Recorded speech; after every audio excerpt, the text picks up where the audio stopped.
I heard he was now at a mental facility getting the help he needs.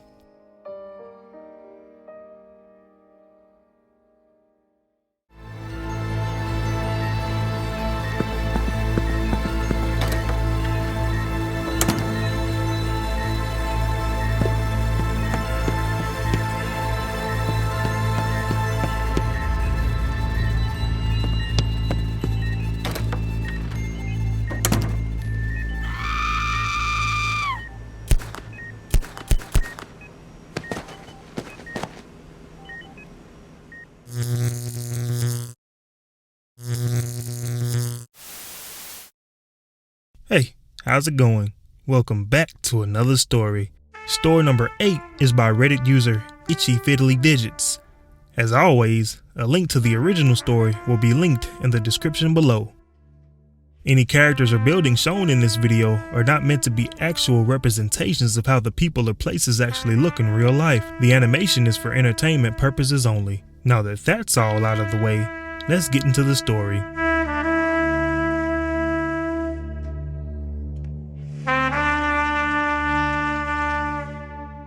This happened to me and my wife a few months after we moved into a new place. This took place back in November of 2018 and actually wasn't even fully resolved until just recently. So back at this point in time, me and my wife were going through some hard times. I was making money through some slightly illegal means and had actually gone to jail for 9 months. I got out in September of 2018 and had a job in the city waiting for me when I got home. Now when I got out of jail, my wife was living with her mom about an hour away from the city, but she knew we had to find somewhere to live close to both of our jobs that were downtown in the city we were moving to. Since we were starting all over after the legal fees, lawyers, fines, and other assorted debts, we knew we could only afford something super cheap that would let us pay week to week instead of having to pay security deposits and monthly rent up front. We found a boarding house in our city and checked it out. There were 4 rooms in the house with a shared kitchen and bathroom for everyone. We moved into one of the rooms.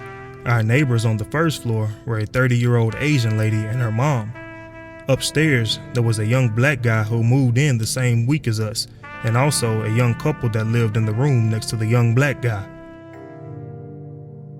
In the 3 months we lived there, the only people we talked to were the young couple upstairs.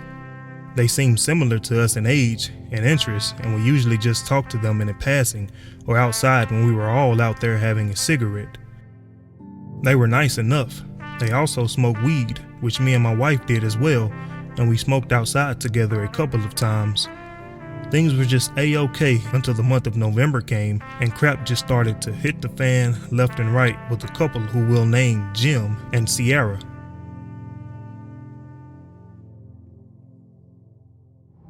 It started off small, things like hearing them get into short shouting matches or one or both of them asking me and my wife to borrow money or constantly trying to get cigarettes.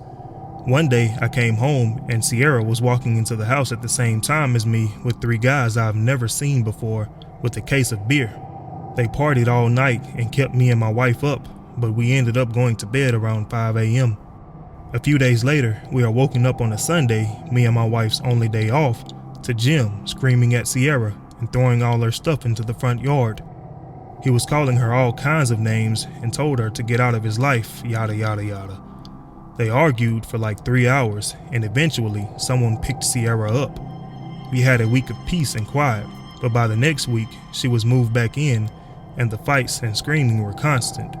Until one night, it was a Tuesday night, the night before my birthday.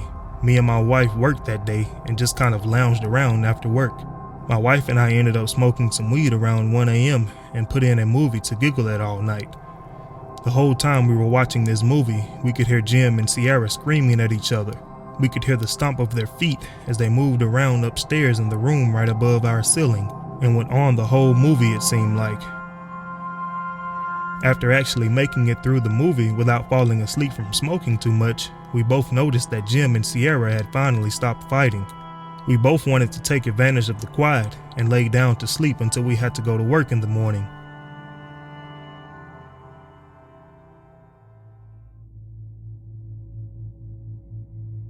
I was woken up in the middle of the night by my wife, who was looking off toward my side of the bed. I was so tired and out of it. I thought maybe she saw a big bug and wanted me to kill it. I turned over to get up, and when I did, there was a man standing next to my bed, hunched over my nightstand, going through my drawer. The man had an empty milk gallon in his hand. After rolling over and us locking eyes, he stood up from his hunched position and just stared at me. I kicked my feet out onto the floor and sat up on the bed as he started backing up slowly, one step at a time. At this point, I finally realized that it's Jim in our room going through my stuff and holding an empty milk gallon. Now, like I said, I was still pretty out of it and just calmly said to him, "What's up, Jim? Why the heck are you in our room, bud?" After a few seconds, Jim asks, "Can I borrow your guy's car, man? Or can one of you guys take me down to the gas station and back real quick?" Thank goodness for my wife, who was finally fully awake, unlike me, who said, "What? You broke into our room to borrow our freaking car? No, you can't borrow our car after you broke into our room at 4 in the freaking morning. Now get out of here, you weirdo." Jim leaves, but he doesn't just leave. He sprints out of the front door and starts running down the street towards the gas station he wanted to go to. I look at my wife, and before we can even say anything to each other, our other neighbor from upstairs comes down and says that Jim and Sierra were fighting worse than he ever heard or saw, and that he hadn't heard any noise coming from the room for about an hour. My wife, who was feeling protective of a fellow female who had to endure this abuse, told me and our neighbor to go upstairs and check on her. We go up the stairs, and the door to Jim and Sierra's room is shut, but not locked. I knocked and shouted for someone, but there was no answer. Standing side by side, me and my neighbor turned the doorknob and pushed the door open. On the back wall of the room, Sierra was laying on the couch, face up, and we also noticed that the floor and ceiling had been hacked up like someone was trying to get inside the floor and ceiling for some reason. Me and my neighbor walked over to the couch, thinking that Jim had knocked her unconscious, but when we made it to her, we realized there was blood on the couch and thin blood streaks on the wall. The neighbor called the cops immediately, and I was just standing there dumbfounded.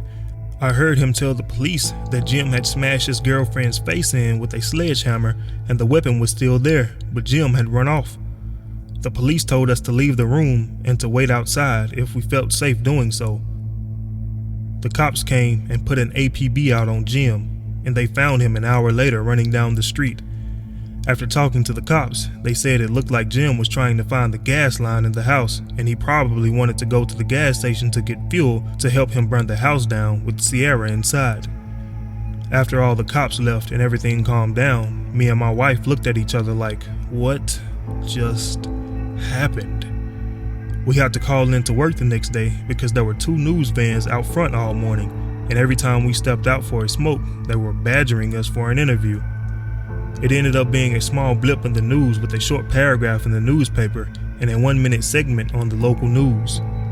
Obviously, everyone in the house was asked by the prosecutor to come testify in court. By the time they asked me to come to court, it was 2 years later, and at that point in time, I was actually locked up for a probation violation.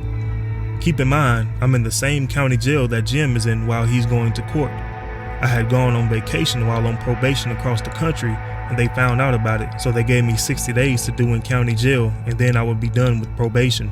It just so happened that those 60 days were during the trial for Jim. The prosecutor let my wife bring nice clothes up to the jail because it wouldn't look good for a criminal in jail stripes to take the stand and testify against this guy, and the prosecutor thought I was well-spoken enough that the jury wouldn't know any better. Now, the way this particular county does court is they basically round up everyone in the jail that has court that day and take them all to a giant holding cell in the basement of the courthouse. They then take you upstairs as your case comes up. I told the officers that were taking me to the holding cell that I was a witness in a murder case and didn't want to be put in the same room as the guy I had to testify against. They said that that won't happen and took me to the holding cell. I started thinking, well, they probably have the serious murder type cases in a different cell, right? When they called my name to go to court, I start walking to the entrance of the cell, and from behind I hear someone say my name and tap my shoulder. I turn around, and of course, it's Jim, 4 feet away from me, face to face. All he said after I turned around was, "Good luck today," and all I could do was reply, "You too." After that, they put a special command in the system to keep us separated.